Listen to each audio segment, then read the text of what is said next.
Welcome to our academy.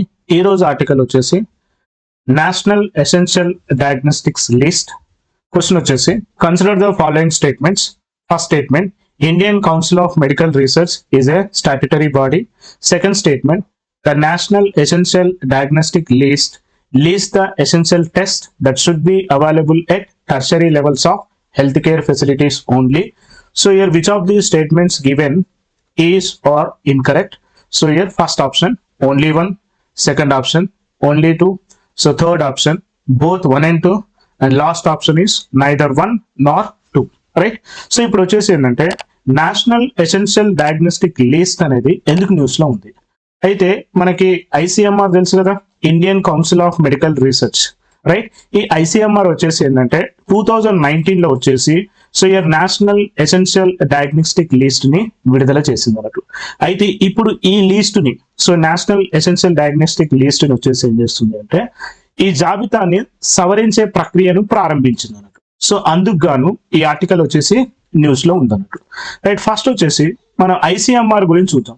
So year Indian council medical research head quarters వచ్చేసి ఎక్కడ ఉంది అంటే న్యూఢిల్లీలో ఉంది. ఇది వచ్చేసి ఏంటంటే భారతదేశంలోనే అత్యున్నత సంస్థ అని కూడా చెప్పొచ్చు అన్నట్టు. ఎస్పెషల్లీ వచ్చేసి ఏంటంటే బయోమెడికల్ రీసెర్చ్ లో, రైట్?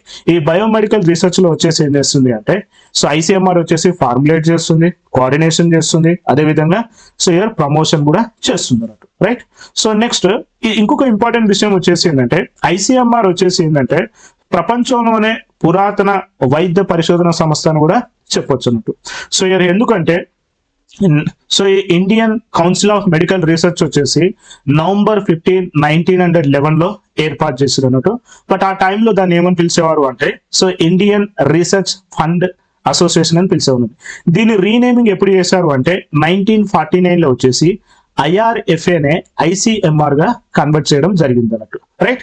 సో మనకు ఇంపార్టెంట్ విషయం వచ్చేసిందంటే ఈ Indian Council of Medical research వచ్చేసి ఏ చట్టం ద్వారా ఏర్పాటు చేయబడింది అంటే 1860, రైట్? సో ఇయర్ 1860 సొసైటీ చట్టం so year 21, so year society చట్టం 21 ప్రకారం వచ్చేసి సో ఈ ఐసీఎంఆర్ ని ఏర్పాటు చేయడం జరిగింది అన్నట్టు.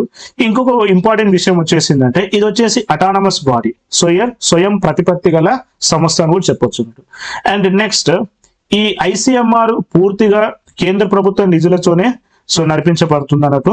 నెక్స్ట్ ఇది వచ్చేసి ఏంటి అంటే ఇది దేని కింద ఉంది అంటే సో ఇయర్ Department of Health Research, right? Department of Health Research కింద Ministry of Health and Family Welfare కింద పరిధిలోకి ఇది వస్తుంది అన్నట్టు. అయితే ఈ ఐసీఎంఆర్ వచ్చేసి ఏంటంటే సో ఈ ప్రజెంట్ వచ్చేసి ఏంటంటే ఇది 32 పర్మనెంట్ రీసెర్చ్ ఇన్స్టిట్యూట్స్ ఉన్నాయన్నట్టు దీనికి, రైట్? సో ఈ పాయింట్ కూడా వచ్చేసి ఇంపార్టెంట్. అండ్ నెక్స్ట్ వన్ వచ్చేసి ఏంటంటే సో ఈ ఐసీఎంఆర్ లో వచ్చేసి so year scientific advisory board ఉంటుంది. ఇందులో వచ్చేసి ఏంటంటే ఎక్స్పర్ట్స్ ఉంటారు అన్నట్టు. వీళ్ళు వచ్చేసి ఏంటంటే ఓన్లీ సైంటిఫిక్ అడ్వైజరీ మాత్రమే చేస్తారు అన్నట్టు, రైట్? అండ్ మరొక ఇంపార్టెంట్ విషయం వచ్చేసి ఏంటంటే ఐసీఎంఆర్ వచ్చేసి ఇది స్టాట్యుటరీ బాడీ కాదు, అదే విధంగా వచ్చేసి రెగ్యులేటరీ బాడీ కూడా కాదు. This is very very important point, right? ICMR వచ్చేసి ఏంటి సో ఇయర్ చట్టబద్ధమైన సంస్థ కాదు, అలానే సో ఇయర్ నియంత్రణ సంస్థ కూడా కాదన్నట్టు. సింపుల్ గా ఇది ఐసీఎంఆర్ వచ్చేసి ఏంటంటే ఇది ఒక ఎగ్జిక్యూటివ్ బాడీ అని చెప్పొచ్చు అన్నట్టు, రైట్? నెక్స్ట్ వచ్చేసి ఏంటంటే ఇప్పుడు వచ్చేసి మనకి నేషనల్ ఎసెన్షియల్ డయాగ్నోస్టిక్ లిస్ట్ ఉందన్నాం కదా.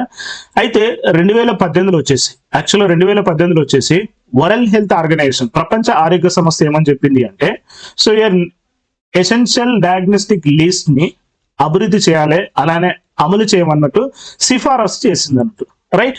So at the same time 2018 మేలో వచ్చేసి సో డబ్ల్యూహెచ్ఓ వచ్చేసి ఏం చేసిందంటే ఎసెన్షియల్ డయాగ్నోస్టిక్ లిస్ట్ ని ఫస్ట్ ఎడిషన్ ని విడుదల చేసింది అన్నట్టు.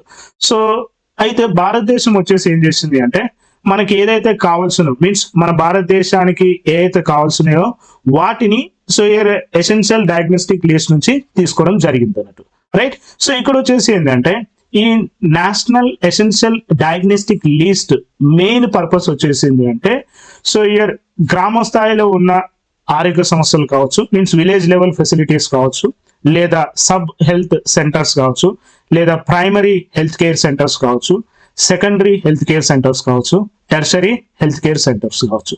సో ఈ అన్నిటిలలో so means primary health care centre, secondary health care centre, అదేవిధంగా వచ్చేసి టెర్షరీ హెల్త్ కేర్ సెంటర్ లో వచ్చేసి ఉచిత రోగ నిర్ధారణ పరీక్షలు అందించడమే నేషనల్ ఎసెన్షియల్ డయాగ్నోస్టిక్ లిస్ట్ యొక్క ముఖ్య ఉద్దేశం అన్నట్టు.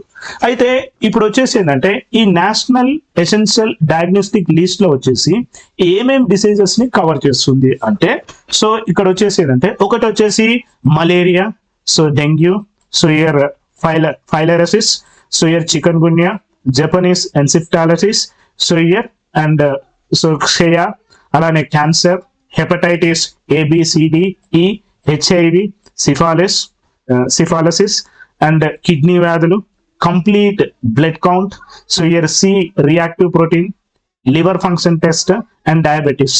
సో వీటిపైన వచ్చేసి ఏంటంటే సో ఇయర్ ఫ్రీ టెస్ట్లు primary health care centre, secondary health care centre and అదే విధంగా వచ్చేసి టెర్షరీ హెల్త్ కేర్ సెంటర్ లో కూడా సో ఇయర్ ఉచిత రోగ నిర్ధారణ పరీక్షలు అనేవి జరపాలన్నట్టు మనకి ఈ నేషనల్ ఎసెన్షియల్ డయాగ్నోస్టిక్ లిస్ట్ చెప్తుంది. అండ్ దానుగుణంగా ఎట్ సేమ్ టైం వాటికి కావాల్సిన ఎక్విప్మెంట్ కూడా వచ్చేసి so here primary, secondary and టెర్షరీలో కూడా వచ్చేసి ఏర్పాటు చేయాలన్నట్టు మనకి ఈ ఆర్టికల్ ద్వారా చెప్పడం జరుగుతుంది. ఇప్పుడు వచ్చేసి మనం క్వశ్చన్ చూద్దాం. క్వశ్చన్ వచ్చేసి ఏంటంటే, so here consider the following statement. First one వచ్చేసి so here ICMR is a statutory body, right.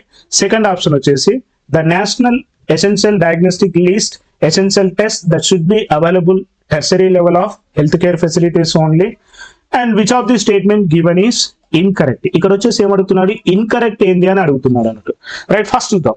So మనకి ICMR వచ్చేసి స్టాట్యుటరీ బాడా కాదు, రైట్. సో ఇది చట్టబద్ధమైన సంస్థ కాదు, అలానే రెగ్యులేటరీ బాడీ కూడా కాదన్నట్టు. సో కాబట్టి వచ్చేసింది ఫస్ట్ స్టేట్మెంట్ వచ్చేసి రాంగ్.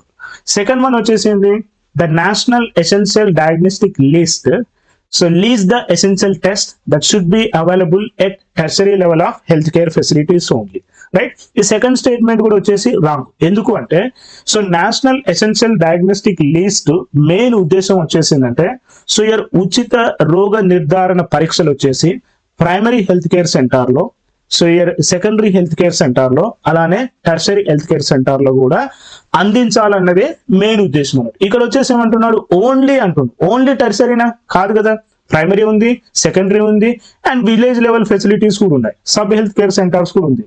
కాబట్టి వచ్చేసింది సెకండ్ స్టేట్మెంట్ కూడా వచ్చేసి రాంగ్. సో ఇక్కడ first statement wrong, second statement wrong, ఇందులో వచ్చేసి ఇన్కరెక్ట్ ఎండ్ అంటాడు. సో రెండు ఇన్కరెక్ట్ చేయబట్టి ఆన్సర్ వచ్చేసి ఏంటి అంటే option C. So here both 1 and 2 are incorrect, right. So ఇది ఈరోజు కాన్సెప్ట్ అండి. Thank you very much.